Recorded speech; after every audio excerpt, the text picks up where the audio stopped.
This podcast was brought to you by One Thing for Certain, Two Things for Sure, A Memoir Continued, available now in audible.com, iTunes, Amazon, and all e-readers. Visit www.craigthewriterstewart.com for more details. If this is your first time listening to So Much to Say, the podcast, be sure to subscribe in SoundCloud, Spotify, Google Play, Stitcher, or tune in. Go ahead, do it now, so you'll keep coming back. Okay, so it's my intention to have a conversation from a different perspective than we're used to hearing as it relates to HIV. I've been having this conversation, like serious conversations about HIV, probably since 1999. Mm-hmm. And I say 1999 because that was the closest I ever came to it. But when I say the closest I ever came to it, I mean in terms of someone close to me, someone that I was in love with, someone that I dated, and he found out that he was positive. What you done with them bracelets? I know. I was like, it's neck piece. So that began the conversation for me as it relates to HIV, and from there, it was kind of weaved in my career. Like I moved here for the sole purpose of writing music. And then because of that experience in that relationship, it became a stage play where HIV was threaded through the stage play. So I participated on panel discussions. I remember being in workshops, trying to find ways to reach gay men in particular, through messaging, through signage, through billboards, trying to find the words, like meeting in these workshops, in these groups, trying to find the words that would affect a passerby, like somebody who's walking down the street or driving down a highway. What kind of verbiage, what kind of visual would they need to get their attention about HIV? Mm-hmm. But in all of the conversations that I've ever had with people that are positive, the conversation, in my experience, has always been, I was doing what I was supposed to do. Someone misled me. Someone deceived me. I've never heard anyone just own it and say, my actions brought me here. Right. And so when I was listening to your podcast, I heard you basically own that. And I was blown away. It was about 1 something in the morning. I messaged you on Facebook. I didn't want to text you because I didn't know if you were awake or not. And I didn't want you to be thinking, is he crazy? Right. But I wanted to first applaud you for owning it, but then two, I wanted to continue the conversation based on what I heard in your podcast. How did you come to a point where you owned it, where you really sat in it, where you really rested in it and said, I'm responsible for this. It's no one else's fault. This is the result of my own actions. This is very personal work for me. Politics. I believe I was called to tell my story, use my voice, be a voice for the community, to speak to and for a community of people that's been ignored, denied, overlooked. Religion. This is my life's work. Religion. I want to use words to uplift, heal, inspire, encourage. Do something different. Every Monday at 10. Good day, thinkers, thought leaders, progressives, and dreamers. I'm Craig the Writer Stewart, and this is So Much to Say. These are my thoughts and my voice on black shit, white shit, gay shit, and everything in between. Today, we have my friend Delvin Eugene Reese, and we are going to be talking about HIV. Yeah. So I remember it vividly. I had walked out of the building where I had just found out. It was a night that it was raining. It was really, really dreary, and I got in my truck at the time. Again, I had just found out the guy that, the counselor that shared the information with me was very, very cold, so it was more so like, hey, you got it, have a good day. Call this number if you need more information. I got to move to the next person to give results. So I remember walking out, and it was a slew of people there because it was like at a community event type thingy, or a church, like I shared. But it was for some particular, I think, World AIDS Day was going on. Right. So they were hosting it. And I walked out, but I remember almost being numb I see all of these people, but I don't remember talking to anybody. I just remember getting in the car, closing the door. In that moment, I felt this, what I call this victim sensation hit me, where I was about to burst out in tears, like, oh my God, how could this happen to me? And instantly, now I'm on this soul work thing. This was not going on at this time. It wasn't in the forefront. And I said, I was about to burst out in tears, and I was like, you can't do that. That's not legitimate. Like that, if you start carrying on, and not that people shouldn't, but for me, for you to start busting out, with this cry and like you're about to lose your life and you can't believe this happened to you, we got to visit some questions. And one of those questions is, have you ever had, up to this point, unprotected sex? And so when I had to say yes to myself, and that I don't care if it was with a boyfriend, an ex, got raped, whatever. The question is, black and white. Did you have unprotected sex? Yes. Right. Where you were susceptible to this. Right. So now what do we do? So go ahead. No, go ahead. Yeah. So the question for me was, now what? So where the tears came was when I thought of, now I have to tell Mom. And what will Mom say? That's where my pain came from. Not this has happened to me. It was I owned that part, but it was the reaction to telling others and how life would be for me. And at that time, my thought process, of course, was children and oh my God, I'm never going to be able to have them. At that time. So yeah, that's. So what was that conversation like with Mom? Telling Mom? Well, I didn't tell Mom like that day. Okay. Who was the first person you called? Or told?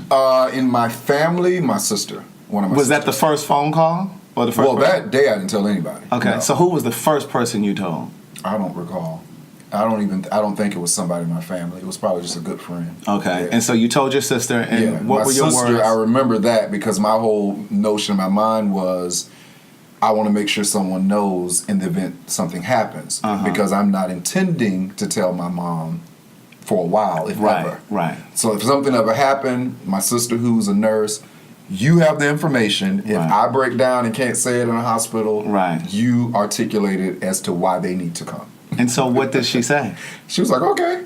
So she took it okay? Yeah, like she wasn't. I mean, maybe because she's in the a medical profession, right? Yeah. So her whole thing was, okay, well, what were your numbers? Are they going to put your medicine? Yes, no. So and for those listening, your numbers being like your viral load and that type of thing. So how long ago were you diagnosed? It's been a couple of years. Yeah. Okay. And so when you had the conversation with your mom, how long after your diagnosis? It was months. Yeah. So so it wasn't. I ended up telling her because I felt. I have twin sisters, so the sister I told my other sister who's a pharmacist. Okay. She then called me, just out of being twins. And I was like, well, I'm not mad. And then I told them, go ahead and share it with your husbands because I realize that this may be, a conversation that you probably need to vent about. So I want you to be able to feel comfortable. I'm okay with my brother-in-laws knowing. So they knew before my mom. And so then it was just this whole thing. So I'm just like, oh, okay. When will be the right time? And then one day I was like, oh, forget it. Mama, this is the deal. And over the phone, you called. Yeah. So was this harder to tell her than perhaps coming out? Did you ever have a coming out conversation with her? Well, yeah. And so that's what made this more painful for me is the fact that when I told her that I was gay, I had just went through a harsh breakup and I was sitting in a grocery store. Right. I was sitting in a grocery store parking lot at the time crying. And I was like, I just need to talk to my mama.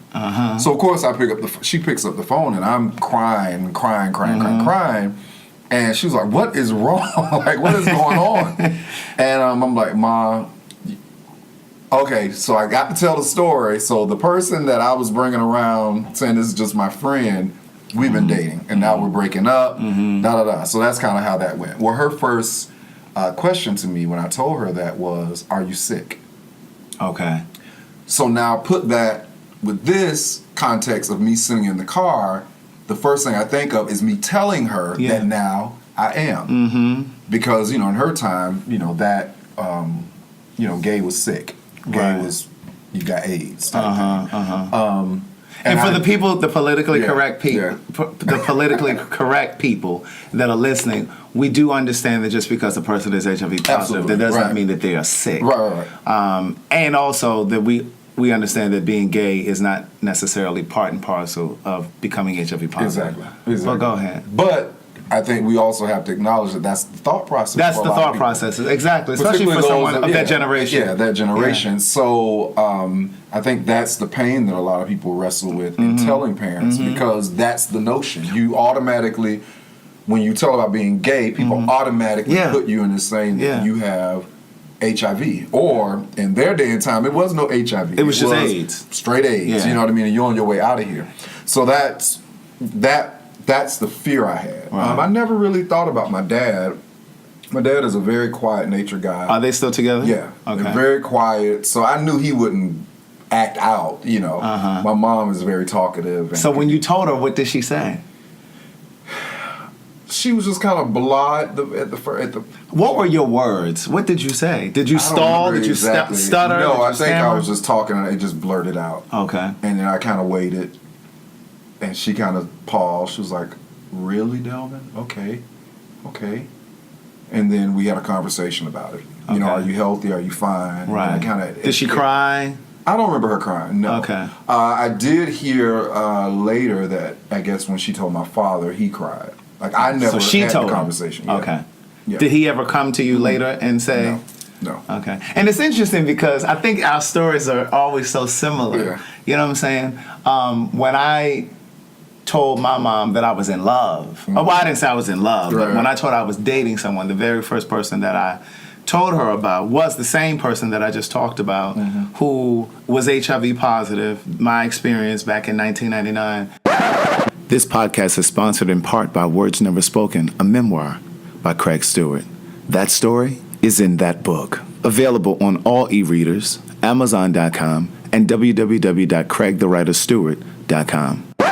And the first thing that she said when I came out to her, one of the first things that she said was her fear was that I would become HIV positive because in her experience, everyone that she knew that was gay became HIV positive or they died as a result of AIDS. And so for me, it became this unspoken promise that I made to her that I would never become HIV positive. Right. But one of the things that I wanted to talk about in this conversation too was, and I wanted to talk about it from a real place, because oftentimes I think that when we're in these spaces where we're on panel discussions and there are health professionals there are people that are affected and people infected, we're so politically correct in the way that we speak, and people don't really ask the questions that they really want to ask. Yeah. And so, although I know some of the questions might be a little brash, Right. Well, go ahead. did you think back over your sexual history? Were you able to pinpoint it and say, okay, this is when I was infected? I believe I know when. Yeah. Okay. Yeah. And the only reason why I say the believe thing is because when I went back to the person who that I felt like I had pinpointed, they said they weren't. Okay. And to date, they say they're not. So that leaves a lot of conjecture. Now, I know the events. Right. But again, I can't. It's the whole owning it part. Right. Okay. Right. You don't. I can't tell your story. Right. And if you want to still live behind something, if you are, you manage that. Right. I'm not going to be able to manage that. Were you a person that often had the conversation when you were involved with people? Hey, were you tested? Or how long ago were you tested? What were your results? Were you a person that went and got tested with someone? No, it would be more so the initial question. What's your status? You know, and I would take people at their word. You know, Okay. For the most part. But again, I want to be very, very clear that I was not practicing in unprotected sex regularly. This Right. was somebody that I was. It was dating. isolated. Yeah. And I mean, if you look at the statistics in terms of the CDC, Right. most cases where people seroconvert or go from HIV negative to positive, it is in a relationship with Right. somebody that they trusted. Right. It's not in a situation of anonymous sex, Right. meaning like at a sex party or a bathhouse or Right. something like that. Right. When you thought about how your life would change, so to speak, did you think in the context of dating? Yeah, absolutely. Because you were single at the time. Yeah, at this time now I'm single. Yeah, I definitely thought about that. And me growing up with my parents being, still being married, that's all I know. So, of course, I also envision, marriage and children and stuff like that. And I think the only thing, I never worried about telling someone in the sense of who I would be a partner with, because I always took that as, if they can't accept this part of me and my story, they're not for me. Were you someone that previously would have dated someone positive? I did. You did? I did date Okay. someone positive. Okay. Yeah. And I was always very... Open to it? Yeah. Okay. And that person I know, because again, it was always protected. And I did get checked regularly with that. Okay, during that time. I've always been open to it, because I used to hear these horror stories of people like, I'm not dating, even being around church and things like that. I ain't dating nobody that's positive. I'm just like, and I always looked at it from, even if someone was promiscuous, that, hey, it was just a choice. It was a bad choice, and maybe they grew up now, and maybe some things have changed now. If they're saying they want to commit to you and that they want to work through this and want to tell you their truth, who am I to say that I can't love them? There is this this idea that people who become positive are people that were out there just living recklessly. Exactly. Just having sex recklessly, and that's not the case. That's not true. When I remember when I was about, I think I was 25 or 26, I remember my mentality changed around that, because I was of the belief too, because the guy that I was involved with, that found that he was positive, the very first guy, because I've dated 3 people that were positive, or that are positive. One is now passed. I thought, because of his experience, the guy that I dated, he was pretty much out there. Like, before we got together, Right. I don't know what he was doing, but he used to do the park kind of thing. He used to do sex party kind of thing, and I don't know if it was protected or what he was doing, but I remember having a conversation with him, and I remember him saying to me, I think at some point we all just kind of expect that this is going to be our reality. And I was like, no, I've never thought that. Never. Yeah, I never thought that. And again, as I said, I think I've always been this, a love fanatic. So my whole thing is like, God, these people still have beautiful hearts. You know what I mean? They're still good people. And I would dare not, this is of course, pre me being becoming positive, it's like I would dare not shun somebody because of that. And so, of course, in my mind, I think subconsciously, like, well, should I ever get it? Nobody should ever do that to me. Right, because that's not the energy that you put But out. now that's not, I know that wasn't the case. There are people that I told that was like, okay, yeah, I can't do that. Yeah. But then I also recognized that there were people that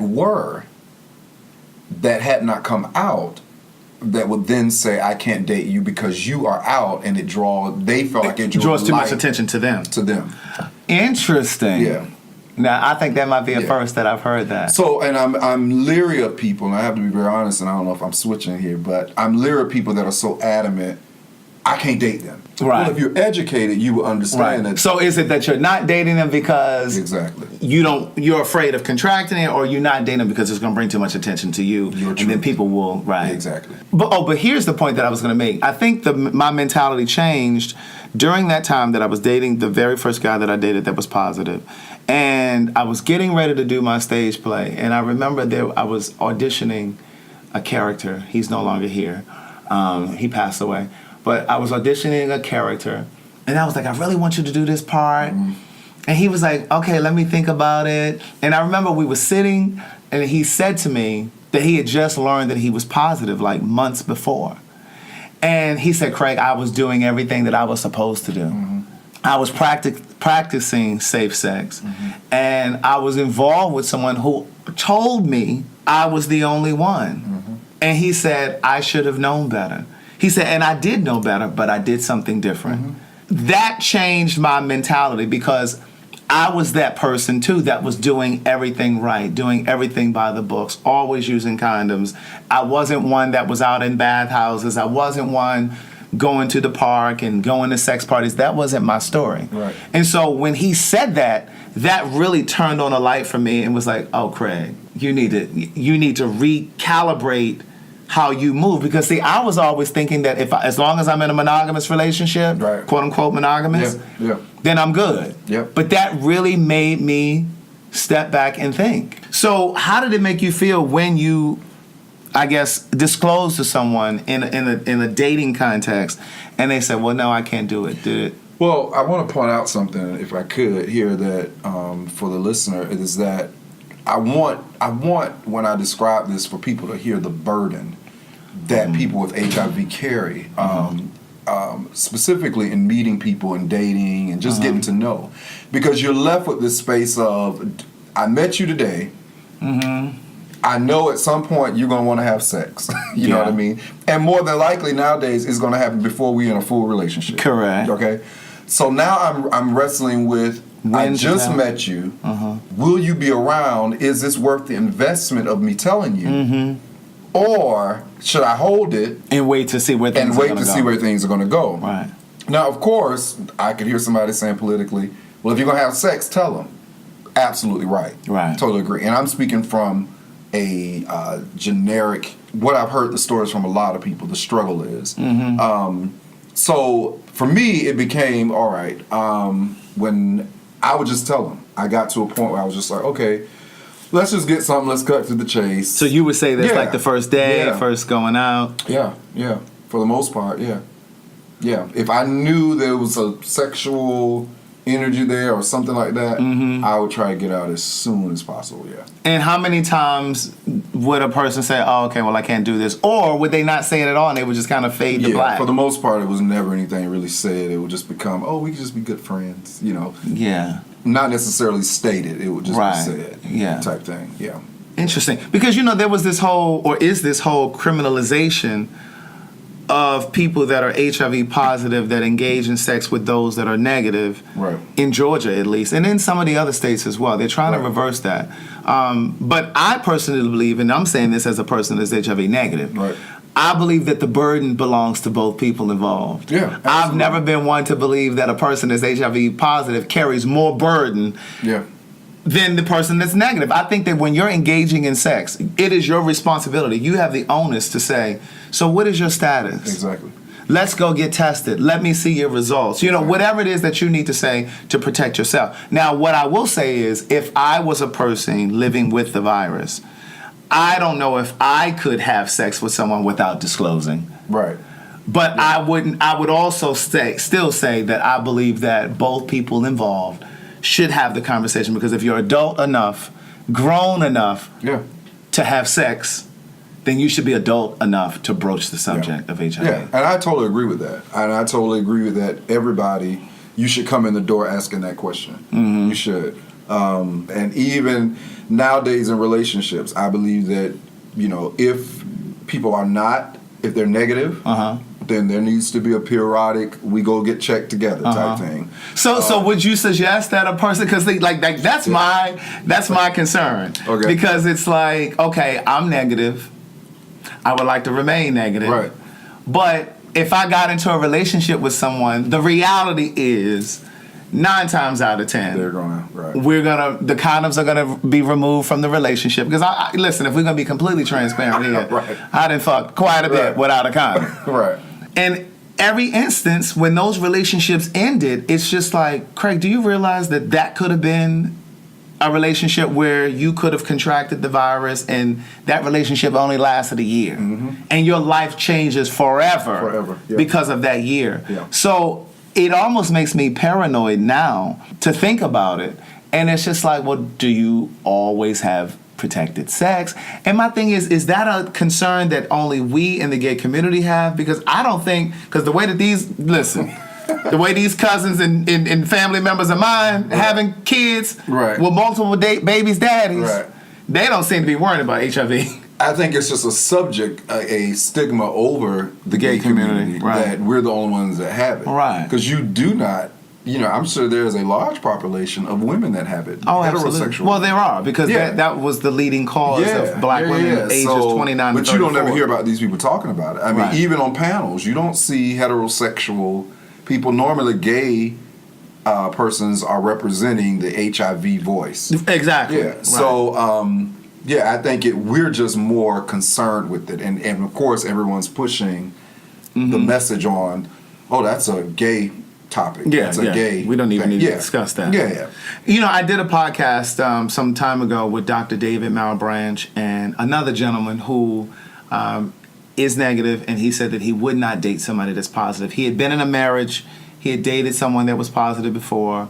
Would you say that would you say that there are instances where a person who's negative, when they choose not to date someone positive, would you say that it's always stigma or ignorance or lack of knowledge, or is it just their choice? I think it could be their choice too. Uh-huh.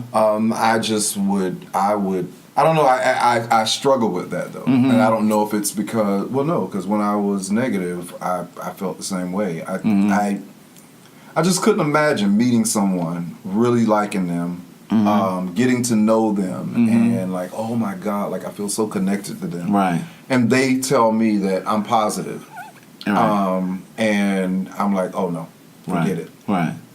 Well, one of the things that he said that really, really shifted the way I saw the conversation was, he said, Craig, I've dated someone positive. He said, I was in a marriage for 6 years. He said, and I vowed that I wouldn't do it again. He said, because once you've broken a condom or the condom slips off, or the reality is, Craig, there are moments where I want to be able to have unprotected sex in a committed long-term relationship. And if I'm in a relationship with someone that's HIV positive, that option is removed, which leads me to this whole conversation of PrEP.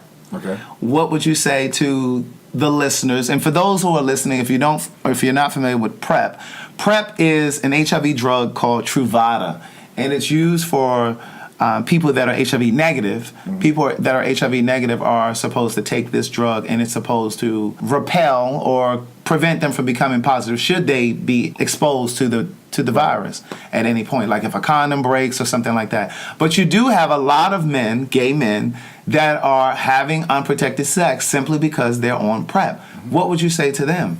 Well, I think it's just as dangerous because PrEP does not keep you from other STDs or STIs, right? Or STIs, excuse me. So I think it's not a pass, definitely. The condom is probably the only thing that's really going to just keep it all away. Right. And just going back to that conversation with Dr. David Malbranch, one of the things he said is it's intriguing to have unprotected sex because it's not natural to use condoms. And at the end of the day, if you've ever had unprotected sex, that shit feels better. Right. But he knows someone personally that became HIV positive and they were on PrEP. And what I've said is, I just don't know if I could put my trust in a drug or in the medical community who's saying to me, oh, it should protect you. And even though it's not 100%, I think it's like 97 or 8%, something like that, or 90%. I don't even know what the statistic is or the percentage is. But I just don't know if I would put my trust in the medical community or in a drug. Yeah, that's a whole nother subject. I agree. I totally agree. I won't even open that can of worms. But yeah, I agree. I agree. The numbers are growing. Let's just say that. And one of the stigmas that I do want to remove is that, for the most part, most people are having raw sex. And there are people that I know that are HIV negative that are sex fiends. And they've just dodged the bullet, for lack of better words. All of us could have. Right. At some point. Because, I mean, just because you had sex with someone that's HIV positive doesn't mean you contract it every time. It's just not that exact. Exactly. It's not that exact. So what would you say to someone that just found out that they were HIV positive? What piece of information would you give to them? Well, the first thing is I would always say, and I say this to myself, is to pause for a moment and reflect.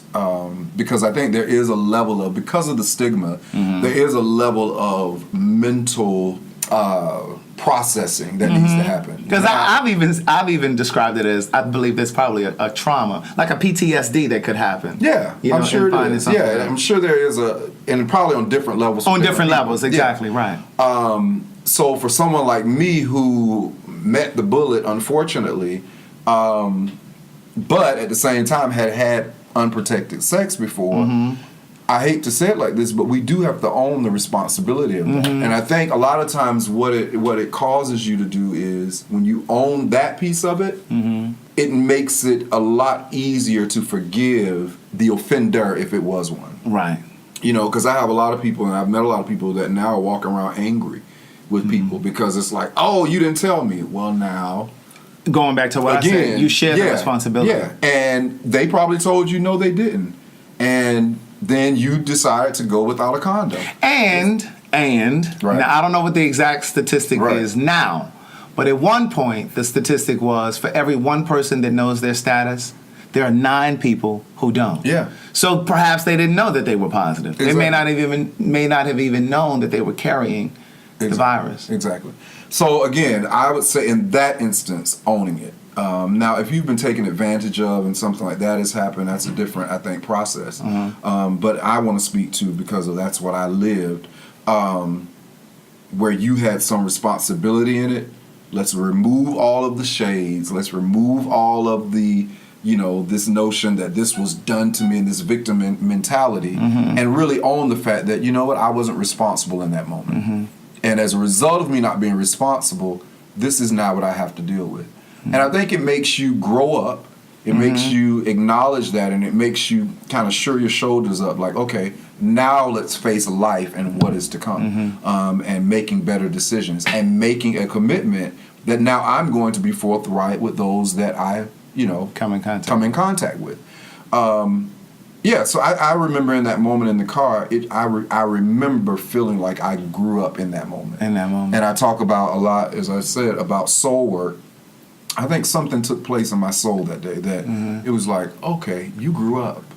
Because I could have ran down the street and tore that person up that I felt did it and been angry with them to this day and chasing behind them, trying to prove it and laying their name out across social media. And watch out for him. Right. Why do that?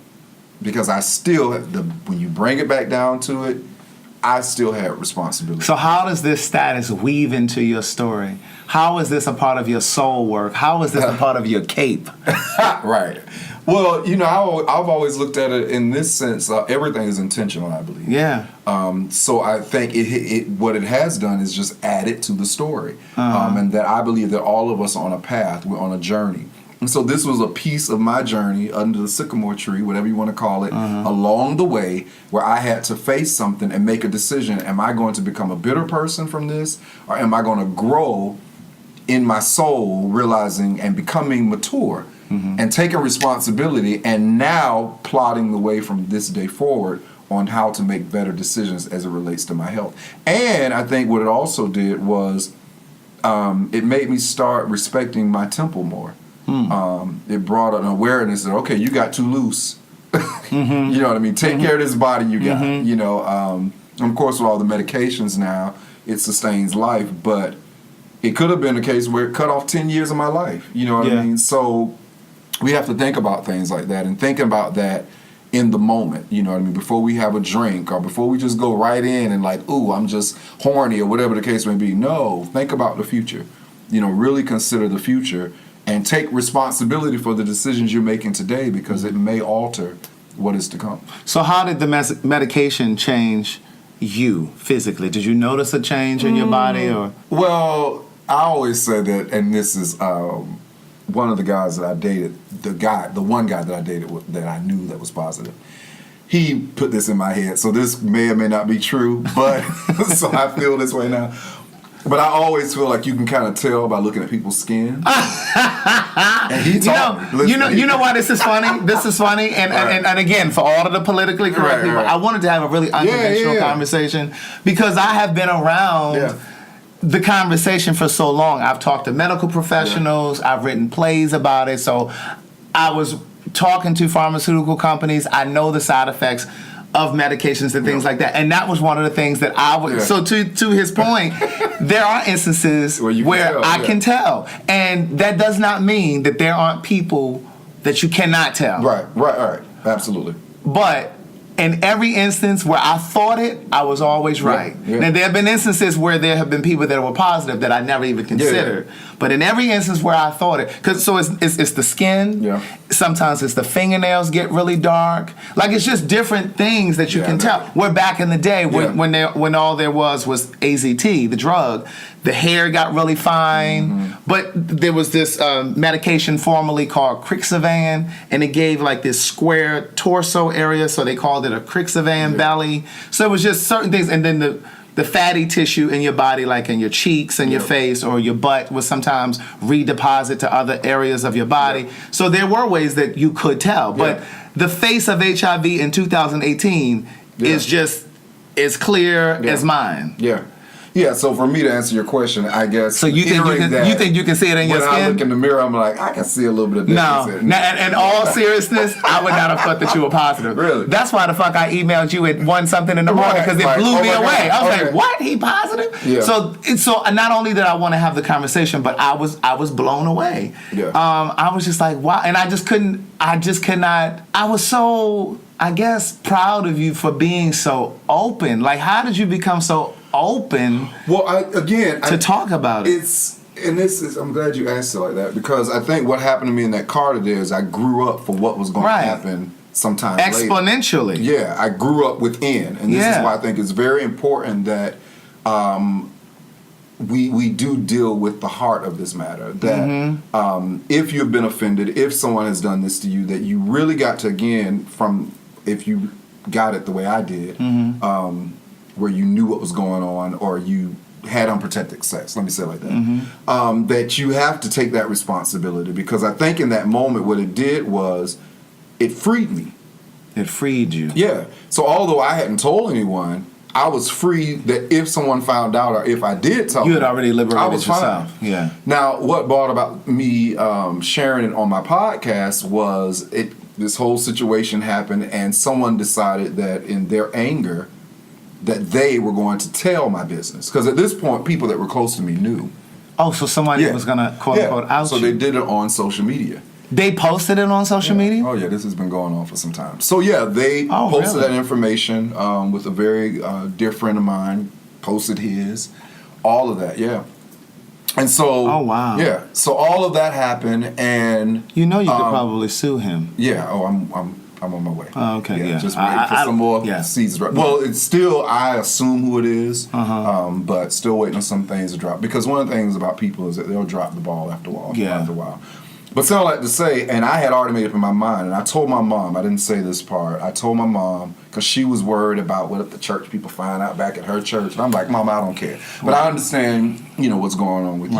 And I told her, I said, Mom, I will never tell this publicly. It won't become a conversation over a mic or anything. The only way that this will happen, and I will publicly say it, is if someone tries to use threaten me. Yeah, tries to use your status. Because the freedom I got in that car that day, I'm not going to let it go because someone wants to hold something over my head. Right. And again, I would share it with people that were around me. It wasn't a secret. Right. So clearly, they misread me. They thought that I was so concerned about my image. Right. I was waiting on the opportunity, and I told God, if you afford me the opportunity, if I have to go through it this way, instantly. So they dropped the thing on social media. I got all of these friends hitting me up. Did you see this? Did you see this? Did you see this? Oh my God, did you see this? In that moment, I remember having this mindset, taking me back to that day in the truck. Now, I could run and let these people think what they want to think and never answer.